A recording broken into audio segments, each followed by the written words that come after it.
مفتی صاحب کے official channel مفتی طارق مسعود speeches کو سبسکرائب کریں۔ شہباز شریف کی مدینہ میں حاضری پر چور چور کے نعرے، پی ٹی آئی، یہ کیا لکھا ہے؟ وزیروں کی حمایت، پی ٹی آئی وزیروں کی حمایت، پی ٹی آئی کے لوگوں نے چور چور کے نعرے لگائے، بہت ہی بدترین حرکت ہے۔ اچھا، بعض لوگوں نے اس کا دفاع یہ کیا ہے کہ جی یہ ہر مسجد میں تھوڑی تھے تو مسجد سے باہر ہیں، مسجد سے باہر بھی ہوں تو حدود حرم بھی ہے۔ دوسرا، آپ وہاں عمرہ کرنے گئے ہو، آپ عبادت کرنے گئے ہو، وہاں پہ اپنی سیاست لے کے بیٹھ جانا، یہ تو من یرد فیہ بالحاد بظلم نذقہ من عذاب السعیر۔ حرم کا تو بہت احترام ہے، بہت زیادہ احترام ہے، اللہ نے بہت سخت وعیدیں سنائی ہیں جو اس جگہ کا احترام نہیں کرتا۔ تو تحریک انصاف کے سربراہ کو چاہیے کہ اپنے کارکنوں کو کنٹرول میں رکھیں۔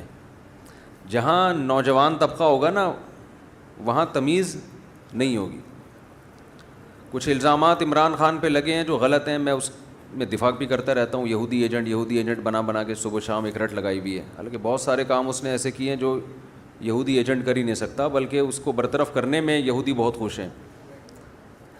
لیکن کچھ گڑبڑیں یوتھیوں میں بھی ہیں، ان کو بھی تمیز نہیں ہے بہت سو کو۔ میں سب کی بات نہیں کر رہا، جو میرا بیان سن رہے ہیں ان کے علاوہ کی بات کر رہا ہوں، ان کو تمیز نہیں ہے۔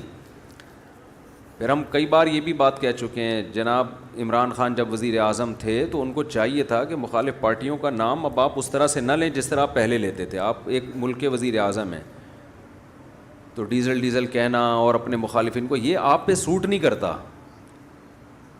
کامیاب سیاستدان یا کامیاب لیڈر وہ ہوتا ہے جس کا ظرف بڑا ہوتا ہے۔ ہم وہ الزام نہیں لگا رہے جو آپ کے مخالفین لگاتے ہیں، وہ تو زیادتی کرتے ہیں، وہ تو حدود سے، جو اللہ نے ایک مخالفت کی باؤنڈری رکھی ہے اس کو کراس کر دیا انہوں نے۔ لیکن آپ کی بھی ذمہ داری تھی کہ جب آپ وزیر اعظم تھے آپ اپنے مخالفین کی بات سنتے، ان کو عزت دیتے، عزت نہیں بھی دیتے تو اس طرح تو بے عزتی نہیں کرتے نا، کیونکہ ان کی حیثیت پھر اپوزیشن کی کم تھی، آپ کی رعایا کی، کہ آپ کی رعایا ہے وہ۔ تو یہ پی ٹی آئی کے لڑکوں میں یہ مشہور ہے کہ جہاں بدتمیزی ہوگی نام ان کا آئے گا، تو یہ سربراہ کی ذمہ داری ہوتی ہے کہ اس کو کنٹرول کرے۔ یہ بہت بری حرکت ہے، پاکستان بھی بدنام ہوا اس سے سیکھنا چاہیے بہت کچھ۔